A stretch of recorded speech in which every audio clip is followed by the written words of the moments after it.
And now, live from Level 5 Productions on the island of Milleronia, it's The Larry Miller Show.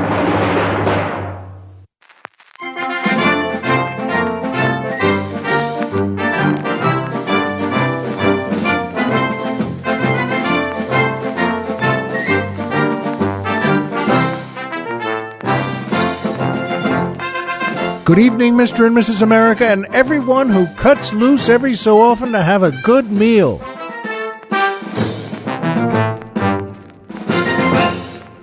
Hi, folks, and welcome back to the Larry Miller Show. I'm Larry Miller, but in a way, aren't we all? And boy, that's the truth, isn't it? Every so often, get a good meal, and maybe you're all alone. And maybe I've got a story just about that. But boy, it's great here. I'm back on the mainland. We're not on Milleronia today. And that's because our younger son is going, well, we're taking him back to college very soon. In fact, just in, 4 or 5 days. But you know what? It's wonderful. It's wonderful to have kids and love them and to make breakfast for them. I love doing things like that. And my wife and that son of mine are out at the movies right now.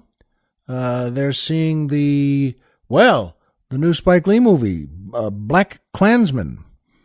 And I'm looking forward to what they have to say about it when they get back. But for right now, here in the studio at stately Miller Manor, it's me and Colonel Jeff and our 2 dogs.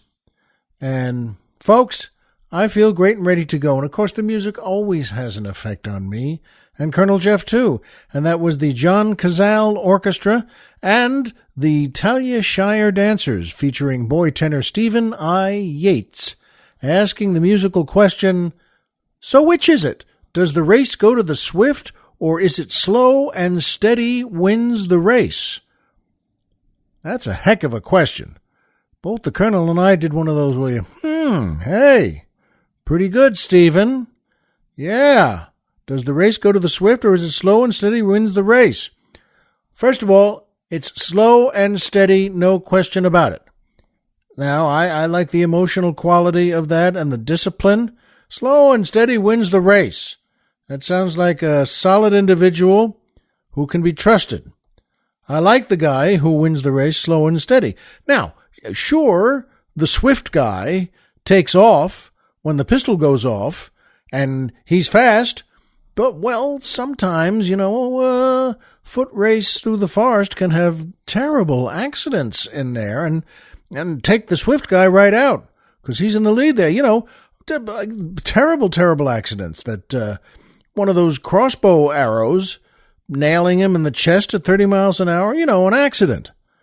And, boy, as soon as he hits the ground or just falls off from the arrow into the weeds there, and well, the jaguars and panthers in that forest have eaten him right up just before the slow and steady guy comes jogging by and wins the cup. And everybody notices that too, but they're all at the finish line. Hey, what happened to Bill? He was speeding along, and now we can't find a trace of him. Yeah, I guess he could have used a little more slow and steady. But good question, Stephen. Does the race go to the swift, or is it slow and steady wins the race? Slow and steady wins the race. It's good for all of us to remember. All you folks, and me and Jeff, and even our 2 dogs. And by the all-new Larry Miller store. That's right, the all-new Larry Miller store. And, boy, we're really enjoying that here. And to go to the Larry Miller store, by the way, where we have our great T-shirts like the LMDS Larry Miller Drinking Society shirt and the Keep Calm and Larry On shirt and the I Survived Volcano number 2 and all I got was this lousy T-shirt shirt. And, we're going to have so much more. But right now, and the Colonel was behind this, we have T-shirts dedicated to Bat Larry. That's right, Bat Larry. And it looks, well, take a guess. And the answer is yes, your guess was correct. And go to our store and get one of these. Folks, we have shirts for men and women's sizes, and we have small, medium, large, extra large, double, extra, triple, quadruple large, in case you're a writer in Hollywood. And I have a couple of stories about that. At any rate, do that. Go to the Larry Miller store, and to get there, don't go. You can go by your computer, your iPhone, anything you want. Do that, but don't do that. Go to our website, LarryMillerPodcast.com. Who's on the mountain? Tom Mix.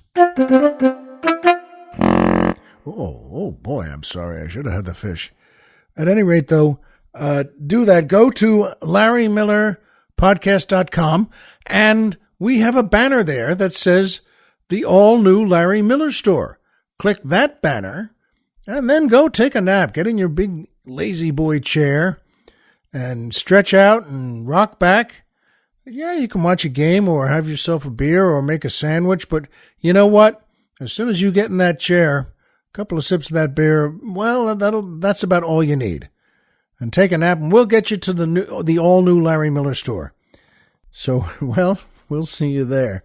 And that brings me to my favorite part of the show, the joke of the week. This is a good one, too. This is, and as always, I love telling a joke every week to you, and nothing wrong with jokes. Jokes are great. They really make life better. And, this one, I think you'll like this one. The Colonel and I both like this one very much. There's a convent in Ireland, and all the nuns are feeling a little low and sad because the Mother Superior is very ill, and they know, and she knows it looks like this is it. It looks like she's moving on to the next world and to her home in heaven. And she's not a kid. She's almost 90. And they have her in the bed there, and they've put garlands around the bed and to make her feel better. And they've put everything, flowers and little vines, and they're smiling there. They love her very much. And she's in pain. She's very sick. And she's frowning, and her face is a little twisted. And, one of the nuns says to one of the new nuns there, go outside and, get some milk from the cow, some fresh milk, some warm milk, and bring that in here, and we'll see if that makes Mother Superior feel a little better. And the nun says, okay, yes, sure, fine. She goes out and gets, a pitcher of fresh milk from one of their cows, and brings it in, and they pour it in a cup there, and take it to the nun and walk it over, and she just smells it and she didn't want to take a sip. It's not for her today. And they, all right. And they said to the nun, they handed her back the glass with the milk, and said, just take it away and put it somewhere. And as that nun walks away with the glass of fresh milk, she says to herself that, it's silly just to throw this out. It's good, clean, fresh milk, and I like that. And she walks past, in their pantry there on one of the shelves is a bottle of whiskey, and she reaches up and takes the whiskey and pours in a good, healthy glug into the milk there, and then she just thinks for a second and blinks a couple of times and does it again, pours another big, healthy glug into the cup with the milk. And she's there and glances back into the room. No one's looking at her, and she takes a nice sip of it, and, she thinks, this is great. This is a terrific drink. And I feel better myself. Wow, good. And one of the other nuns calls over to her and says, sister, just bring the milk back over again. Let's try it again and see if Mother Superior likes it this time. And the nuns, what do I do now? And what is she going to do? And she has no choice. And so she walks over with the cup now, loaded with whiskey, and she walks over and puts the cup to the nun's lips, and the nun just takes a sniff of it and her eyes open and blink a couple of times, and the Mother Superior just then reaches down with her mouth, and the nun pours some in, and now her eyes open again and say, "Good Lord!" And she swallows that and drinks that, and her breath becomes better, and now her breath becomes deeper, and the other nuns help her sit up a little bit, and she takes another sip, now a bigger sip, and she drinks that, and she's breathing better, and her eyes are wide open, and she's smiling now, and now one of the nuns says to her, "Mother Superior, oh, this is great. Before you go now, go to heaven. You look like you're just wonderful. You look like you're the best you've ever felt. Do you have any instructions for us? Any wisdom you can see now that about moving on?" And the Most Superior looks at her and says, "Don't ever sell that cow."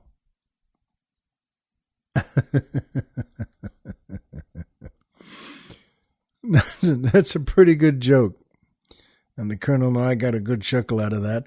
And as always, if you like it too, pass it along and keep it alive. And you tell it to your friends and family and loved ones. And by the way, we got that joke because it was sent in to us by a listener and a fan of the show, Biff La Tourette. So thanks, Biff. It's a heck of a joke. I'm glad you sent it to us. Do that, folks. Send us a joke. You know what? You just might get it on the air and get a big thank you from me. And that brings me to my second favorite part of the show, the Poetry Corner.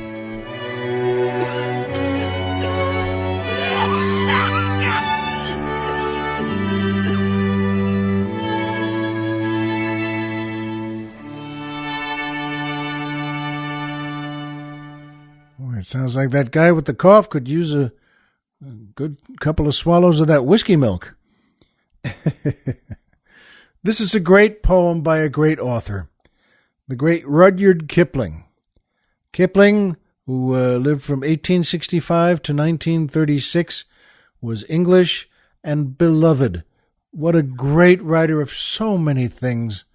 And, of course, one of them was poetry. He wrote, by the way, Gunga Din.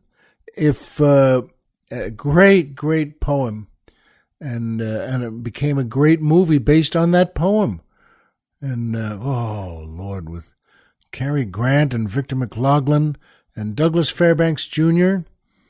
and Henry Stevens, oh Lord, and Sam Jaffe as Gunga Din. And Kipling is wonderful and will be forever. And this poem is wonderful too. It's called If by Rudyard Kipling.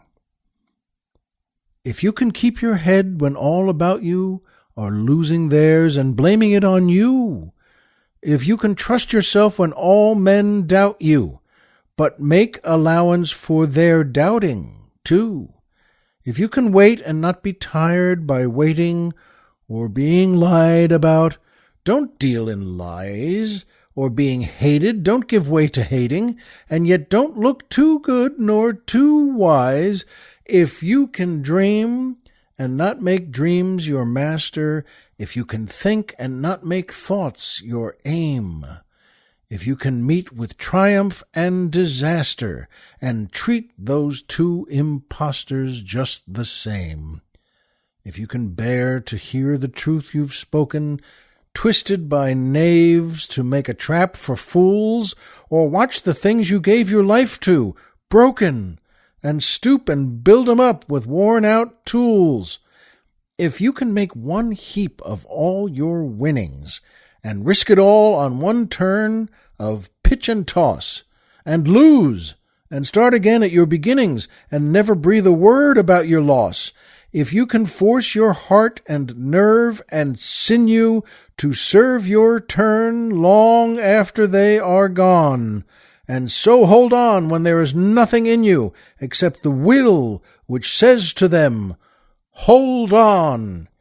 If you can talk with crowds and keep your virtue, or walk with kings, nor lose the common touch, If neither foes nor loving friends can hurt you, if all men count with you, but none too much, if you can fill the unforgiving minute with 60 seconds worth of distance run, yours is the earth and everything that's in it, and, which is more, you'll be a man, my son.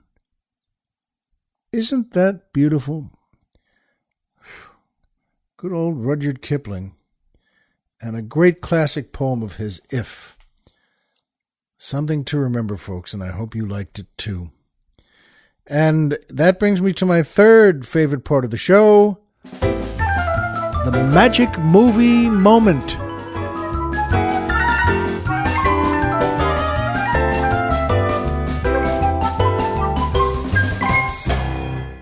Every so often, as you know, there's, a James Bond festival, and, there's so many, Star Wars festival, and so many, and The Godfather is no exception. And there should be those festivals. The Godfather 1, Godfather 2, and Godfather 3. I liked, by the way, how that's all they needed for their titles. And it is all they need. Godfather, you don't need to see that. Godfather 2, The Reckoning. You don't need that. And there was one of those festivals that's on now. And I've seen this movie a couple of times, and I'm glad I did. Godfather 2, which, of course, is directed by Francis Ford Coppola, starring, oh, brother, what a cast. Al Pacino, Diane Keaton, Robert Duvall, John Cazale, Robert De Niro. Oh, there's so many others, Lord. And it's a terrific movie. And so many things worth pointing out, so many magic movie moments in it. But there's one that's always been magical to me, and it was again today when I saw it just before the Colonel came over. And it's when the little boy, who's going to grow up to be Vito Corleone, comes to America. His father's been murdered, as you know. His mother the same way, who tried to save him. His older brother the same way, all killed by the mob boss there. And he is packed away by the one family in their little town who would get him on that boat. And folks, it's such a beautifully shot scene where their ship, the Moshulu, I'll never forget that. That's what it says right on it. The Moshulu pulls into New York on their, Europe to New York trip, and they see the Statue of Liberty. And folks, I guess I get lots of movies that have shown, the Statue of Liberty as the ship passes it, or the Statue of Liberty as some of the people, or the captain, or the passengers see it also. And I have to tell you, and there's Francis Ford Coppola. What a great storyteller. What a great director. And he shot this in such a good way. It doesn't sit too heavily on the statue. The music is playing that great Godfather music. And the people, all the passengers, have come up to the deck because they're near New York. They're coming in at the end of their journey. And they're not running, they're walking to look at New York. And sure enough, they look, and we see what they see, which is the Statue of Liberty going by. And it's just going by. He doesn't dwell on it. Coppola doesn't dwell on it and give a full shot or pan into it or show the light on it. He just shows it, and we know what it is, and he does something so much better that is just heartbreaking. It's wonderful. He shows every passenger on that deck looking at it, and they're good actors. All the people, background artists, all the people, and of course the little boy who's playing little Vito Corleone, and it shows them, folks, and they're acting so well, and Coppola shot it so well. They're not overacting. They're not quivering jaws or pointing. They're just standing there and sort of taking it in and thinking, that's it. They know what it meant. This ship sailed and arrived in 1901. And it was only about 20 years, was it, at that point, that we got the statue from the French as a gift. Folks, that with the music and that ship coming into New York and their faces looking at the Statue of Liberty for the first time breaks my heart every time. Every time. I must have seen that movie 50 times, and there's so many wonderful moments in it, but none better to me than all of those passengers, including the little boy, but all of those people just looking at the Statue of Liberty, just seeing their faces see it. And what are they thinking? Well, here we are. There it is. What's going to happen now? And that's a magic movie moment to me. And a great magical movie as well. But folks, it makes you think. And it sure makes me think. That's the magic movie moment for today. And you know what? Because we stop thinking sometimes, we don't notice the things we should. I went over to Ralph's, the supermarket, and I'm there 3 times a week when I'm here on the mainland.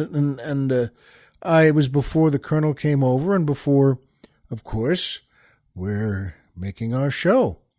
But I went over there and I said, there was a woman. Now it's about 5 o'clock in here when I went over. And of course, that's rush hour, as you all know.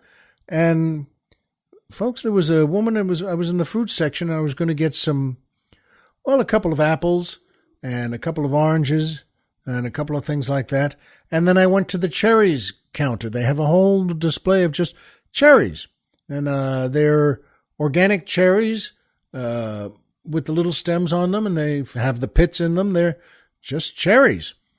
And they're terrific. They're delicious. I get a bag of them, and they have nice clear plastic bags and with nice print on it, nice name on it. And I get them every time I go there. And folks, there was this woman, I guess she was in her 50s or 60s, and a little heavy set, but she wanted some cherries too, and why shouldn't she? Great. But folks, she thought there were too many cherries in the bag she wanted. Now, these aren't huge bags. They're not a backpack of cherries. It's just sort of a bag of cherries. And about 8-10 inches long and about 5-6 inches wide. And they're open. And folks, she was reaching in with her bare hand and taking some cherries out of the bag she wanted and putting them over, reaching over to put them into another open bag because she didn't want them in her bag. Now, why? Who knows? God only knows. I mean, that's another moment in life of, oh, come on, folks. You can't deal with another 7 or 8 cherries in the bag you like. And she did that twice in her bag. She went and took 2 with the bare hand, remember, and took 2 clumps of cherries out of her bag and put them in the other open bag. There had to be 25 bags on that display. And then, this may be the craziest or the funny part of all. Then she looked at her bag and looked at the one she had been putting things in. And she kind of changed her mind and reached into that second bag and took out again 2 of the cherries she had put in there and put those 2 back in her bag, the one she wanted. Now, why? You and I know there's no why to that. It's another moment where, oh, folks, it's rush hour on a weekday. Come on. You can't not do that? What is it with us? And now, you wouldn't do that. I wouldn't do that. Colonel Jeff wouldn't do that. Heck, even the dogs wouldn't do that. Come on. And then she went. So that was, I always get, as I told you, I always get a bag of cherries when I go in and shop in the fruit section. Not today. I decided, I think I'll pass on them today. And then the next time I go, tomorrow or the day after that, I'll get some cherries and then, probably wash them off. Just take go to the faucet and the sink there and take that and just run them over the cherries. And why not? I'd wash them anyway. But, folks, come on. Why don't we just learn to love the things that are lovable right off the bat? Last week, just a few days ago, I had lunch alone at Antonio's. They're not a sponsor, but I'm proud to say this name. They've been there a long time on Ventura Boulevard in Sherman Oaks. And it's a great Italian restaurant. It's not a fancy place, but that's even better. It's just they keep it so well, and they keep it all cleaned up and all built up. And I really like it. It's owned by a brother and sister, and they have for a long time. And I was alone and just figured I had a few chores to do. I had to, drop some shirts off at the cleaners and go to pick something up at the pharmacy that I needed. And then I was going to go swing by, Ralph's and get some things. My wife wanted some Grey Goose, the vodka. And then first, though, it's a little later for lunch. I hadn't had anything, and it was about 4 o'clock at this point, 4:30. And I thought, you know what? I want to go to Antonio's and get a nice meal. After lunch, before dinner, and the place was, nobody in there. 1 or 2 fellows on one of the sides there. It's even better. It's so quiet in there and nice. And though the sister, who I like so much, we have all these years, we've been there with the kids so many times. And she's a big baseball fan, like me, but I think far better than me, far bigger than me. And she always has a game on. And they have some kind of cable hookup that she can always have a good game. There it is, right in front of me, in a completely empty part of the place. And I sit down with my back to the windows, and I'm watching the ball game. And I was so thirsty, I got a Coke, which is not the best thing in the world. I know that. But I really wanted one. Got a big glass full of ice with Coke. It was the best thing I ever had to drink. And I decided to go crazy. And what's crazy? I wanted the linguine with the clam sauce, with the white clam sauce. And I shouldn't have that. We never have that. We never had that in the house here.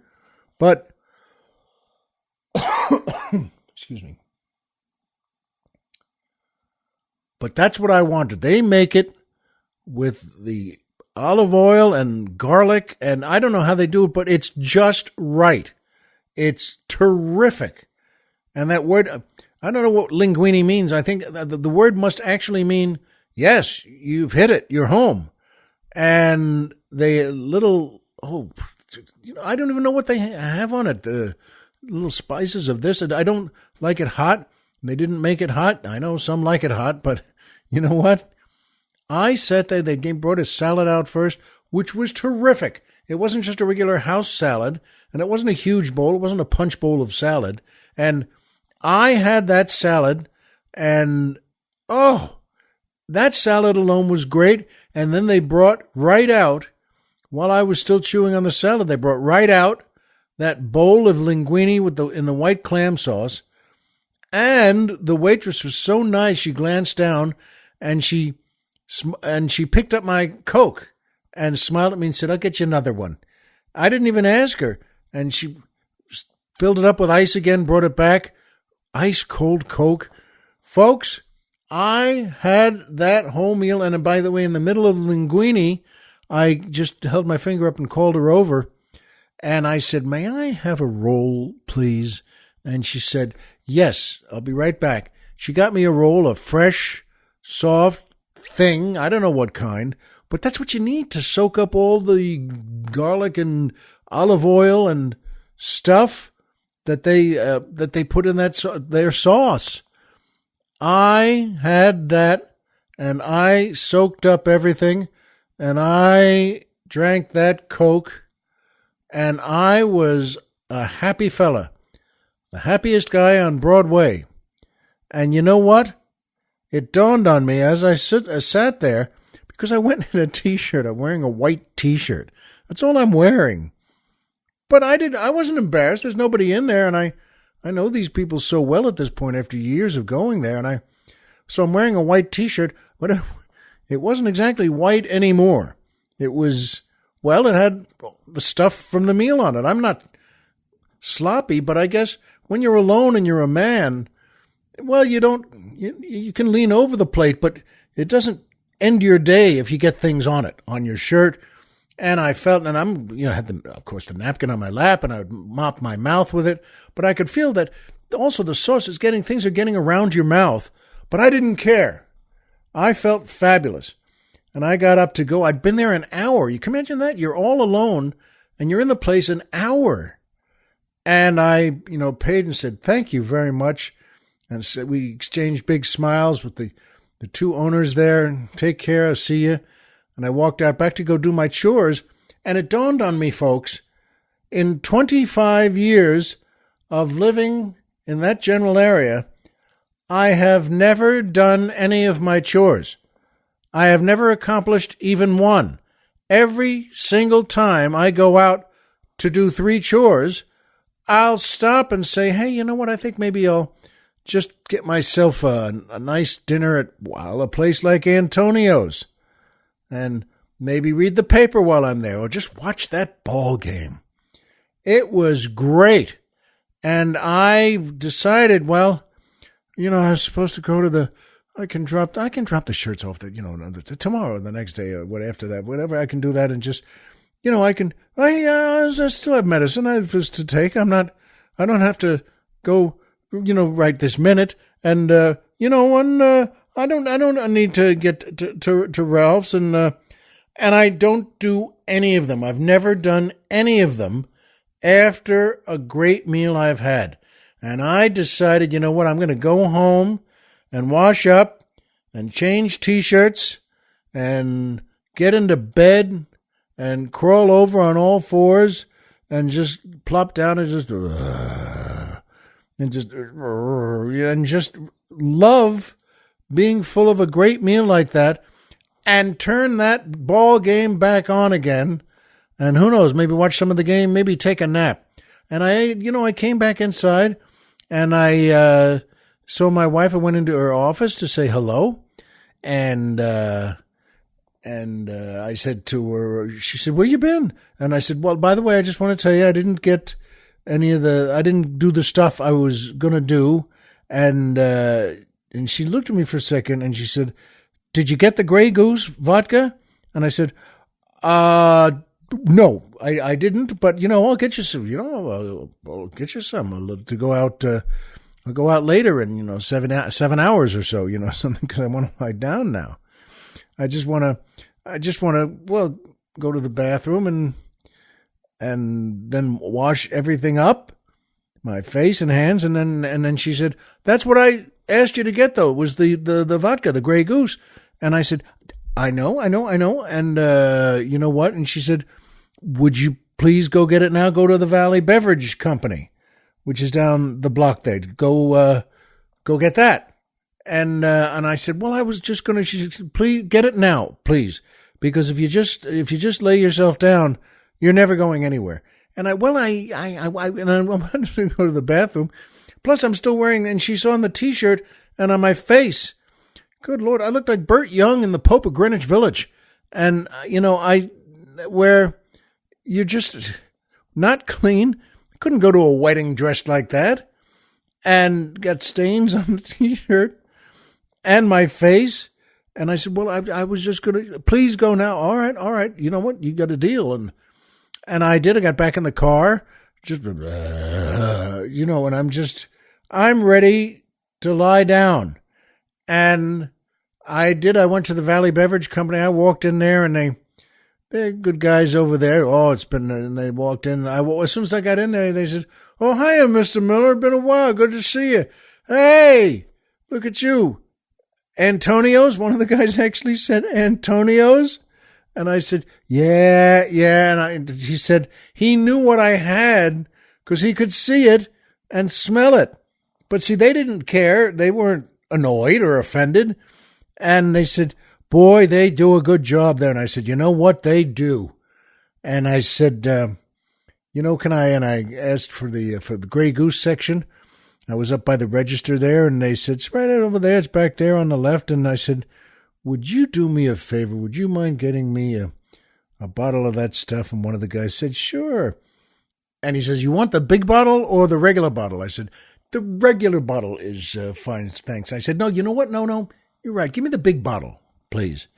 And he did. He went back there, and he came over again and just said, you know what? We're all out of the big bottles. But we have the regular size bottles. And you want one or maybe two? And I said, yeah, give me two. And then I said, no, give me three. Okay, give me 3 regular bottles of Grey Goose. And he had a smile and walked over and brought me the 3 bottles. And I paid for them there. And I said, do me a favor, let me use your restroom, please, before I go. Because I really had to go. And he said, you know what, it's broken, but the place next door is always very nice. And it's a small place, a new place. And it's just next door. It's only, 12 or 15 feet away. And I walked in there. They said, because they said they always let our customers go in there. I said, fine. So I said, hold the bag here, would you please? I just left the bag of bottles on their counter and walked next door. And I walked in, and again, looking like Burt Young in a movie. And Burt Young is great. I adore the guy, by the way. But it's funny. He can eat in a movie and look like he's enjoying it, look like he's doing it, and he's doing it. At any rate, the guy in the place next door just walked in, and he knew why I was there. And I said, if you don't mind, next door, they said, she said, sure, go ahead. Good to see you. And he looked at me, and he said, Antonio's? And I said, yeah. He said, boy, they're good.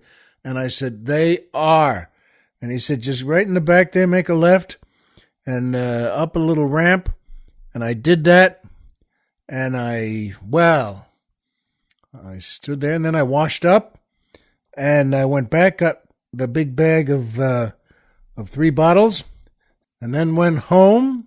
And I said with a smile, because I'm happy. I was. And I said, hi, honey. And you know what? I got them, and I'll put a couple in the freezer right now, like you like, because she likes it you put it in the freezer. Well, that sounds like a slang term, but it's not. And so I went upstairs, did that, and I said hi to the doggies and hi to my son. And I did again. I washed up again and went to our bathroom again and felt fantastic. And then, yes, got into our bed and crawled over to the pillow and plopped down and just... Folks, I thought, well, I'll watch this ball game a little bit, or maybe I'll just go right to sleep. And that's something I know is good. And I hope you do too. Go get yourself a lunch. As I mentioned, Antonio's is not a sponsor of us, but I like them there. If you're ever in the area, go there. And when you leave, you might not have a clean t-shirt either, but you'll feel terrific. I know that. And you and I know the same things. Homer is Homer, and Pluto is a planet. So remember, folks, as always, if you walked out of bed today and had a job to go to and a home to come back to and someone there who cares about you, folks, the game's over and you've won. And that's sure true. I don't care what stains you have on your t-shirt. Be well, and we'll see you here next time.